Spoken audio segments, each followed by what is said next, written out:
अल्हम्दुलिल्लाहि रब्बिल आलमीन वस्सलातु वस्सलामु अला खातमिल अंबियाइ वल मुरसलीन अम्मा बअदु फ़अऊज़ु बिल्लाहि मिनश शैतानिर रजीम बिस्मिल्लाहिर रहमानिर रहीम अस्सलातु वस्सलामु अलैका या रसूलल्लाह व अला आलिका व अस्हाबिका या हबीबल्लाह अस्सलातु वस्सलामु अलैका या नबीअल्लाह व अला आलिका व अस्हाबिका या नूरल्लाह।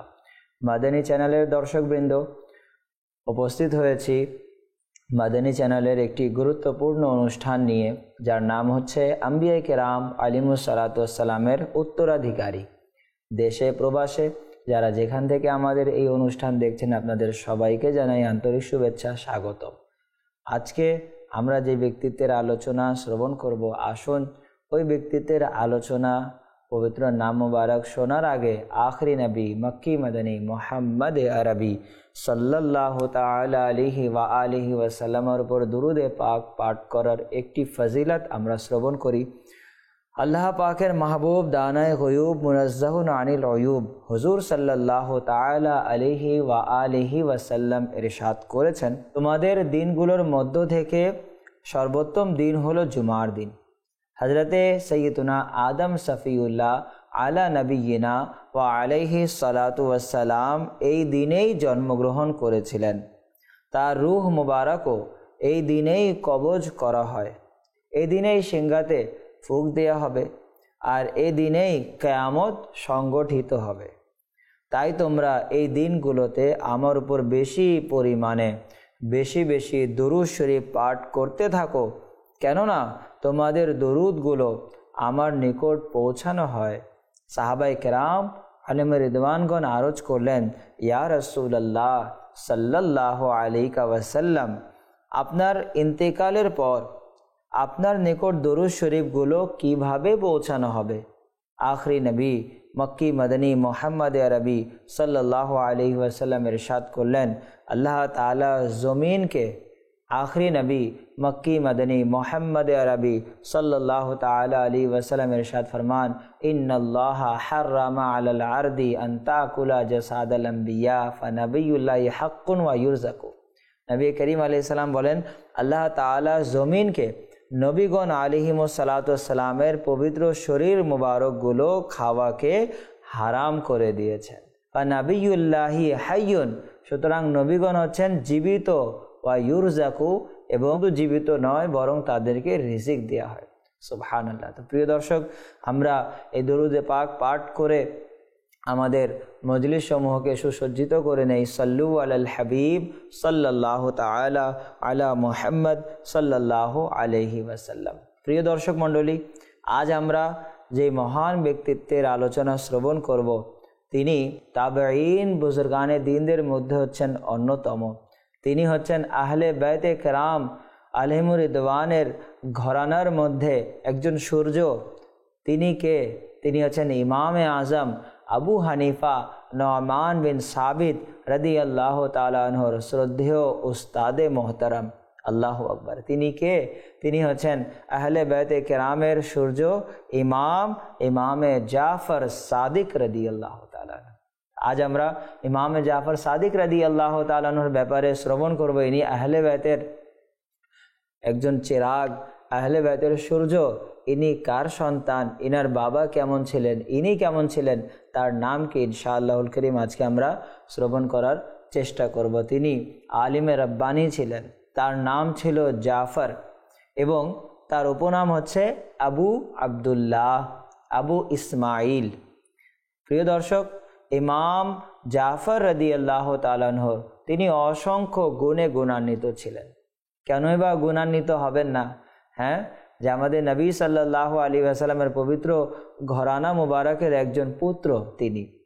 আর সকল গুণ আমাদের নবী সাল্লাল্লাহু আলাইহি ওয়াসাল্লামের পদে, আমাদের নবী সাল্লাল্লাহু আলাইহি ওয়াসাল্লামের কদমে চুমু দেয়। তো এটি হচ্ছে সেই ঘরানা, যেই ঘরানার লোকজন সকলে হচ্ছে নূরওয়ালা নূর। আল্লাহু আকবার। তাই ইমাম জাফর রাদিয়াল্লাহু তাআলা আনহু তার অসংখ্য উপাধির মধ্যে যেটি সর্বোচ্চ খ্যাতি, তা হচ্ছে সাদিক, ফাজিল ও তাহির। তার শুভ জন্ম 17 রবিউল আউয়াল 80 অথবা 83 হিজরিতে মদিনাতুল মুনাওয়ারায় হয়। আর কোরবান যান ইমামে জাফর সাদিক রাদিয়াল্লাহু তাআলা আনহু, ইনার বংশ কারা ছিলেন? মৌলা আলী শের খুদা কররামাল্লাহু তাআলা ওয়াজহুল করিম, সৈয়দা ফাতিমাতুজ জহরা রাদিয়াল্লাহু তাআলা আনহা, ইমামে হাসান ইমামে হুসাইন রাদিয়াল্লাহু তাআলা আনহুমা। এনারা কেমন সত্তা, যাদের ব্যাপারে নবী করিম সাল্লাল্লাহু আলাইহি ওয়াসাল্লাম বলেছেন, আল্লাহুম্মা হাউলাই আহলি বাইতি, আল্লাহ এরা হচ্ছে আমার আহলে বাইত, এরা হচ্ছে আমার ঘরওয়ালা। তো এই পবিত্র বংশধর থেকে যিনি সূর্যের প্রতীক হয়ে চমকিয়েছেন তিনি হচ্ছেন ইমামে জাফর সাদিক রাদিয়াল্লাহু তাআলা আনহু। তিনি কি ছিলেন? তার নানা কে ছিলেন? তার নানা ছিলেন ইমামে হুসাইন রাদিয়াল্লাহু আনহু। হাসান হুসাইনের সন্তানের সন্তানের সন্তান যিনি, তিনি হচ্ছেন ইমামে জাফর সাদিক রাদিয়াল্লাহু আনহু। হাসান হুসাইন তারা কত বড় মর্যাদা সম্পন্ন ব্যক্তিত্ব, যার ব্যাপারে আখরি নবী মক্কি মাদানী মুহাম্মদ আরবি সাল্লাল্লাহু আলাইহি ওয়াসাল্লাম বলেন, আল হাসান ওয়াল হুসাইনু সাইয়্যিদা শাবাবি আহলিল জান্নাহ। হাসান ও হুসাইন হচ্ছে জান্নাতি নওজওয়ানদের সরদার। সুবহানাল্লাহ। আর এই নওজওয়ানদের সরদার, এই বাণী বের হয়েছে কার জবান থেকে? এই বাণী সমূহ নিঃসৃত হয়েছে কোন ব্যক্তিত্বের মুখ থেকে? সেই ব্যক্তিত্ব যেই ব্যক্তির ব্যাপারে কোরআন বলে, ওয়ামা ইয়ানতিকু আনিল হাওয়া, এ নবী নিজের পক্ষ থেকে কিছুই বলেন না, ইন হুয়া ইল্লা ওয়াহয়ু ইউহা, এই নবী তাই বলেন যে আল্লাহ তাবারক ওয়া তাআলা তাকে ওহী করেন। সুবহানাল্লাহ। সৈয়দি আলা হযরত ইমাম আহলে সুন্নাত ফাজিলে বরেলভি শাহ ইমাম আহমদ রাজা খান রহমতুল্লাহি তাআলা আলাইহি এই আয়াতের দিকে ইঙ্গিত করে কত না সুন্দর বলেছেন, ও দাহান जिसकी हर बात वही खुदा, चश्माए इल्म व हिकमत पे लाखों सलाम। দাহান বলা হয় মুখকে। আলা হযরত বলেন সেই মুখ কতই না উত্তম, সেই মুখ যেই মুখ হচ্ছে ওয়াহিয়ে খোদা, আল্লাহ পাকের ওহি বের হওয়ার মাধ্যম। সেই পুত পবিত্র মুখ দ্বারা নিঃসৃত বাণী সমূহের প্রতি আমাদের লাখো সালাম। সুবহানাল্লাহ। তো প্রিয় দর্শক মণ্ডলী, সেই মহান আহলে বাইতের ঘরানার একজন আওলাদ হচ্ছে ইমামে জাফর সাদিক রাদিয়াল্লাহু আনহু। ইমামে জাফর সাদিক রাদিয়াল্লাহু তাআলা আনহু, তিনি বাবার দিক থেকে তার বংশ হচ্ছে এরকম, সৈয়দুনা ইমামে জাফর সাদিক বিন মোহাম্মদ ইমাম বাকির বিন মোহাম্মদ জৈনুল আবিদিন বিন ইমামে হুসাইন বিন মৌলা আলী শের খুদা কররামাল্লাহু তাআলা ওয়াজহুল করিম। সুবহানাল্লাহ। প্রিয় দর্শক, মার দিক থেকে তিনি ছিলেন সিদ্দিকি। জি হ্যাঁ, তার মার নাম উম্মে ফরওয়া বিনতে মোহাম্মদ কাসিম বিন মোহাম্মদ বিন আবু বকর সিদ্দিক রাদিয়াল্লাহু আনহু। অর্থাৎ ইমামে জাফর সাদিক রাদিয়াল্লাহু তাআলা আনহু এমন মহান ব্যক্তিত্ব, যিনি আবু বকর সিদ্দিক রাদিয়াল্লাহু তাআলা আনহুর ফয়জ ও বরকত পেয়েছেন, মৌলা আলী শের খুদা কররামাল্লাহু তাআলা ওয়াজহুল করিমেরও ফয়জ ও বরকত পেয়েছেন। প্রিয় দর্শক, আমরা তার নামের সাথে বলি ইমাম জাফর সাদিক রাদিয়াল্লাহু তাআলা। কেন বলি? এই জন্য বলি যে ইসলামের প্রথম খলিফা আমিরুল মুমিনিন খলিফাতুল মুসলিমিন আবু বকর সিদ্দিক রাদিয়াল্লাহু তাআলা আনহু, যিনি সিদ্দিক উপাধিতে ভূষিত হয়েছেন। আল্লাহু আকবার। তার ব্যাপারে বলা হয়েছে, তার ব্যাপারে কিতাবে এসেছে, ইসমুহু ফিস সামাই সিদ্দিক। আবু বকর এমন ব্যক্তিত্ব যার আসমানে নাম হচ্ছে সিদ্দিক। কেন? তিনি সদা সর্বদা সত্য কথা বলতেন। তো এই সত্য কথা বলার গুণ ইমাম জাফর সাদিক রাদিয়াল্লাহু তাআলা আনহুর মাঝেও ছিল অনেক বেশি। অনেক বেশি বলতে গেলে ইমামে জাফর সাদিক রাদিয়াল্লাহু তাআলা আনহু তো সদা সর্বদা সত্যই বলেছেন। তো তার এই সত্যতার উপর তাকে উপাধি দেওয়া হয়েছে সাদিক। প্রিয় দর্শক, ইমামে জাফর সাদিক রাদিয়াল্লাহু তাআলা আনহু, তিনি হুশ সামলানোর পর যে উস্তাদদের কাছ থেকে দ্বীন ইসলামের জ্ঞান অর্জন করেন, তন্মধ্যে যিনি সর্বপ্রথম তিনি হচ্ছেন তার শ্রদ্ধেয় বাবাজান হযরতে সৈয়দুনা ইমাম বাকির রাদিয়াল্লাহু তাআলা আনহু, যিনি হচ্ছেন ইমাম জাইনুল আবেদিন রাদিয়াল্লাহু তাআলা আনহুর সন্তান। আর ইমাম জাইনুল আবেদিন তিনি কেমন ব্যক্তিত্ব? যিনি ইমামে হুসাইনের আওলাদ। আর ইমামে হুসাইন কেমন ব্যক্তিত্ব? যিনি মৌলা আলী শের খোদা কররামাল্লাহু তাআলা ওয়াজহুল করিমের আওলাদ। আল্লাহু আকবার। তো ইমাম জাফর সাদিক রাদিয়াল্লাহু তাআলা আনহু তার প্রাথমিক জ্ঞান যে অর্জন করেছেন আপন শ্রদ্ধেয় বাবাজান ইমাম বাকির রাদিয়াল্লাহু তাআলা আনহু থেকে। ইমাম বাকির রাদিয়াল্লাহু তাআলা আনহুর পর তিনি ওবায়দুল্লাহ বিন আবু রাফে রাদিয়াল্লাহু আনহুর কাছ থেকে দ্বীন ইসলামের জ্ঞান অর্জন করেছেন। নওয়াসায়ে সিদ্দিক আকবর উরওয়া বিন জুবায়ের রাদিয়াল্লাহু তাআলা আনহু হতে তিনি দ্বীন ইসলামের জ্ঞান অর্জন করেছেন। হযরতে সৈয়দনা আতা রহমতুল্লাহ তাআলার কাছ থেকে তিনি দ্বীন ইসলামের জ্ঞান অর্জন করেছেন ও হযরতে সৈয়দনা নাফে রাদিয়াল্লাহু তাআলা আনহুর কাছ থেকেও তিনি দ্বীন ইসলামের জ্ঞান অর্জন করেছেন। দ্বীন ইসলামের যেই জ্ঞানের পিপাসা এই বড় বড় মনীষীদের কাছ থেকে তিনি এই পিপাসা নিবারণ করেন।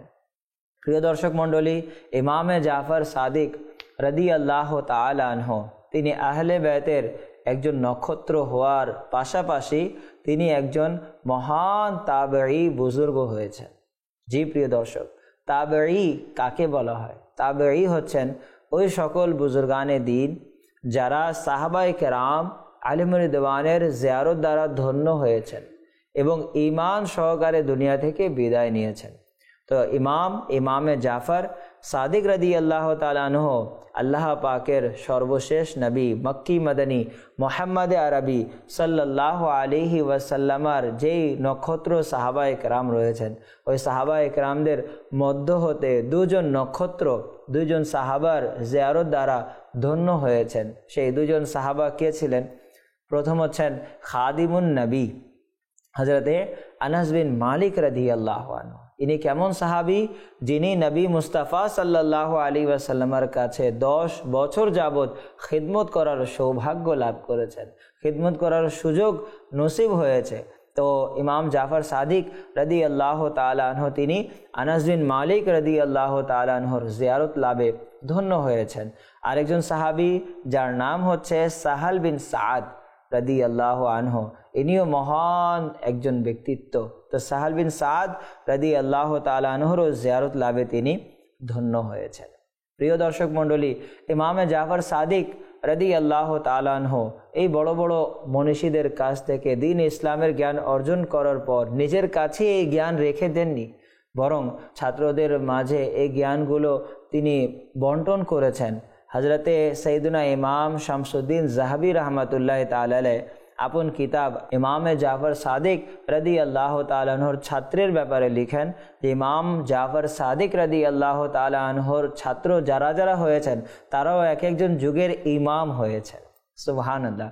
ইমাম জাফর সাদিক রাদিয়াল্লাহু তাআলা আনহুর ছাত্রগণের মধ্যে যাদের নাম সর্বপ্রথমে আসে তিনি হচ্ছেন হযরতে মুসা, তিনিও হচ্ছেন আহলে বাইতের একজন নক্ষত্র। হযরতে সৈয়দনা ইমাম মুসা কাজিম রাহমাতুল্লাহ আলাইহি, যিনি ইমাম জাফর সাদিক রাদিয়াল্লাহু তাআলা আনহুর সন্তান।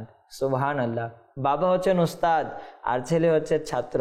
তো প্রিয় দর্শক, জানা গেল যে বাবা পূর্বেকার জামানায় বাবাও আলিমে দ্বীন হতেন, বাবাও হাফেজ কোরআন হতেন। তখন না আমাদের বাচ্চাগুলো, তখন না আমাদের সন্তানগুলো হাফেজ হবে, তখন না আমাদের সন্তানদের যেই আখলাক চরিত্র শুদ্ধ হবে।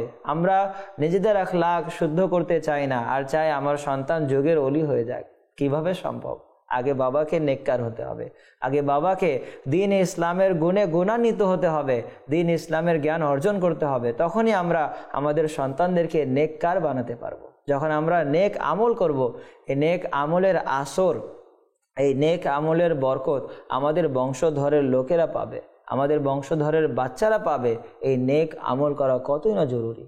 আজ আমরা নামাজ আদায় করি না, আমরা চাই আমার বাচ্চা নামাজি হয়ে যাক। আজ আমি তিলাওয়াত করতে পারি না, আমি চাই আমার বাচ্চা হাফেজ কোরআন হয়ে যাক। কিভাবে সম্ভব?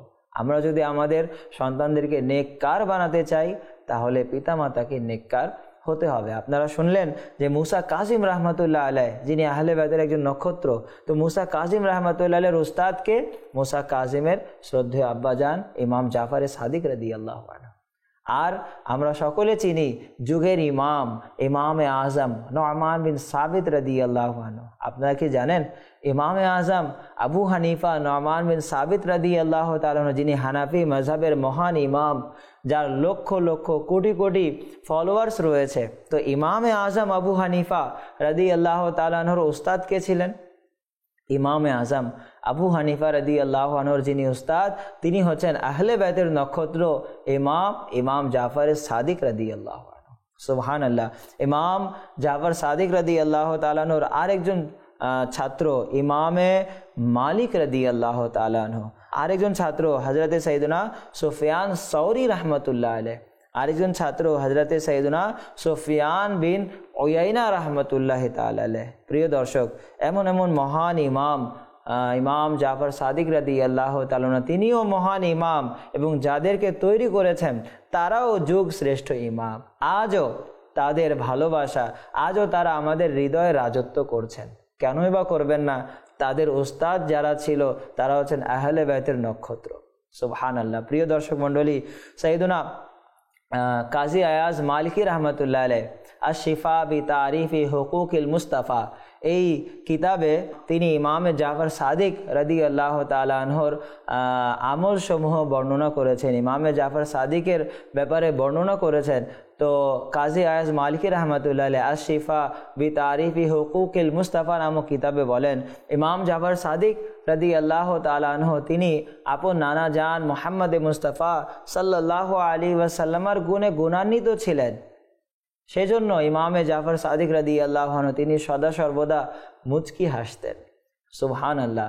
হযরতে সাইয়েদনা ইমামে জাফর সাদিক রাদিয়াল্লাহু তাআলা আনহু নবী মুস্তাফা সাল্লাল্লাহু আলাইহি ওয়াসাল্লামের কেমন সম্মান করতেন। যখনই হুজুর রহমতে আলমিয়ান সরবরে জিশান সাল্লাল্লাহু আলাইহি ওয়াসাল্লামের আলোচনা হতো, তো হুজুর ইমাম জাফর সাদিক রাদিয়াল্লাহু তাআলা আনহু প্রিয় নবী সাল্লাল্লাহু আলাইহি ওয়াসাল্লামের সম্মানে ওই সময় তার চেহারা মুবারক হলুদ রঙে রঙিন হয়ে যেত।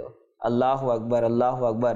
ইমামে জাফর সাদিক রাদিয়াল্লাহু তাআলা আনহু হাদিসে রাসূলেরও অনেক আদব করতেন। নবী মুস্তাফা সাল্লাল্লাহু আলাইহি ওয়াসাল্লামের মুখ দ্বারা নিঃসৃত হয়েছে এই বাণী, আদব তো করতেই হবে। তো ইমামে জাফর সাদিক রাদিয়াল্লাহু তাআলা আনহু তিনি কেমন আদব করতেন? অজুবিহীন অবস্থায় কখনো হাদিসে রাসূল বর্ণনা করতেন না। সুবহানাল্লাহ। সেই কারণে তো তারা জ্ঞানের আলোয় আলোকিত হয়েছেন। আল্লাহু আকবার। ওযু ছাড়া কিতাব ধরতেন না, ওযু ছাড়া হাদিসে রাসূল বর্ণনা করতেন না। ইমামে জাফর সাদিক রাদিয়াল্লাহু তাআলা আনহু আপন সময়কে ভালো কাজে ব্যয় করতেন। বলা হয়েছে লোকেরা যখনই দেখত ইমাম জাফর সাদিক আলাইহি রাহমাতুল্লাহির রাজিক কখনো নামাজে মগ্ন থাকতেন, নামাজে না হলে তিনি পবিত্র কোরআনে মজিদ ফুরকানে হামিদের তিলাওয়াতে ব্যস্ত থাকতেন, আর তাতে না দেখা গেলে তাকে নিশ্চুপ দেখা যেত। সুবহানাল্লাহ, আল্লাহু আকবার। করলে নামাজ আদায় করতেন, না হলে তিলাওয়াতে কোরআন করতেন, তা না হলে তিনি নিশ্চুপ থাকতেন, অহেতুক কথা বলতেন না। আজ আমাদের ডিকশনারিতে অহেতুক কথা ভরা, তিলাওয়াত আমাদের ডিকশনারিতে নেই, নামাজ আমাদের ডিকশনারিতে নেই, খালি অহেতুক কথা আমাদের ডিকশনারিতে রয়েছে। প্রিয় দর্শক মণ্ডলী, ইমাম জাফর সাদিক রাদিয়াল্লাহু তাআলা আনহুর গুণ তো এমন ছিল না, তিনি যখনই দেখা যেত নামাজ আদায় করতেন, যখনই দেখা যেত তিলাওয়াত করতেন, নয়তো চুপ থাকতেন। তো আল্লাহ তাআলা এনার সাদকায় আমাদেরকে এই গুণে গুণান্বিত হবার তৌফিক দান করুক। প্রিয় দর্শক, ইমাম জাফর সাদিক রাদিয়াল্লাহু তাআলা আনহু ক্ষমা করারও মন মানসিকতা তার অনেক বেশি ছিল। একবার তার গোলাম খাবারের সময় তার হাত ধৌত করার জন্য পানি এগিয়ে নিয়ে আসলো, পানি বাড়ালো, তো ওই পানি তার হাতে না গিয়ে ইমাম জাফর সাদিক রাদিয়াল্লাহু তাআলা আনহুর কাপড়ে পড়ে গেল। ওই খাদেম কাঁপছে, জানি না কি হবে, আমার আকা, আমার মওলা ইমাম জাফর সাদিক রাদিয়াল্লাহু তাআলা এখন কি নির্দেশ দিবেন, সে কাঁপছিল। তো ইমামে জাফর সাদিক রাদিয়াল্লাহু তাআলা আনহু তিনি বলেন, যাও তুমি মুক্ত। সুবহানাল্লাহ, তাকে মুক্ত করে দিলেন। সে ভুল করেছিল। আমাদের ঘরে যারা যারা চাকর চাকরানি একটু ভুল করলেই আমরা তাকে গাল মন্দ করি, গালি গালাস করি, মাআযাল্লাহ, আস্তাগফিরুল্লাহ। দেখুন, এটি হচ্ছে আহলে বাইতে কেরামের অভ্যাস। তো এগুলো অভ্যাস আমাদের মাঝে বাস্তবায়ন করা উচিত। প্রিয় দর্শক মণ্ডলী, ইমাম জাফর সাদিক রাদিয়াল্লাহু তাআলা আনহু রাগকে কন্ট্রোল করতেন। আমরাও রাগকে কন্ট্রোল করবো ইনশাআল্লাহ। আলা হযরত রাহমাতুল্লাহ তাআলা আলাইহি তিনি বলেন, ইহে আল্লাহ পাক, ইমাম জাফর সাদিক রাদিয়াল্লাহু তাআলা আনহুর সত্যতার উসিলায় আমার ঈমান সালামত রেখো, আর ইমাম মুসা কাজিম ও আলী রাজার উসিলায় আমার দ্বারা রাজি হয়ে যাও। সুবহানাল্লাহ, কত প্রিয় লিখলেন। প্রিয় দর্শক, আহলে বাইতের এই উজ্জ্বল নক্ষত্র ইমাম জাফর সাদিক রাদিয়াল্লাহু তাআলা আনহু 15 রজবুল মুরজ্জব 148 হিজরি তিনি 68 বছর বয়সে মদিনাতুল মুনাওয়ারায় তিনি ওয়াফাত গ্রহণ করেন। আর তার পবিত্র মাজার মুবারক জান্নাতুল বাকি, যেটি হচ্ছে পৃথিবীর সকল কবরস্থানের চেয়ে উত্তম কবরস্থান, জান্নাতুল বাকি নবী মুস্তাফা সাল্লাল্লাহু আলাইহি ওয়াসাল্লামের পাশে। তো সেই জান্নাতুল বাকি কবরস্থানে ইমাম জাফর সাদিক রাদিয়াল্লাহু তাআলা আপন দাদা যান জৈনুল আবেদিন ও বাবা যান ইমাম বাকির রাদিয়াল্লাহু তাআলার পাশেই তাকে দাফন করা হয়। আল্লাহ তাবারক ওয়া তাআলা ইমামে জাফর সাদিক রাদিয়াল্লাহু তাআলা আনহুর উসিলায় আমাদেরকেও নেক আমল করার, সদা সর্বদা সত্য কথা বলার তৌফিক দান করুক। আমিন। বিজাহি খাতামিন নবিয়্যিন সাল্লাল্লাহু আলাইহি ওয়াসাল্লাম। মদনী চ্যানেল দেখতে থাকুন। সাল্লু আলাল হাবিব সাল্লাল্লাহু তাআলা আলা মুহাম্মদ সাল্লাল্লাহু আলাইহি ওয়াসাল্লাম।